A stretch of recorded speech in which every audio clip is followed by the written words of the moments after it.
In this short tutorial, I am going to show you how to create Safepal wallet account.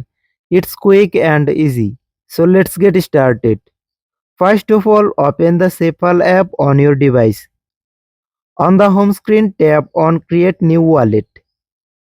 Now set a 6-digit security password and confirm it. Then enable Touch ID or fingerprint authentication for added security. Now your wallet is created, but for safety, let's back it up. Then tap on Backup now. Now you will get two options, backup to Google Drive or backup manually. I recommended using Google Drive. Tap on it.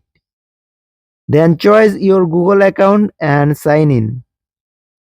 Now enter your Safepal security password. Then create a backup password and confirm it and tap next.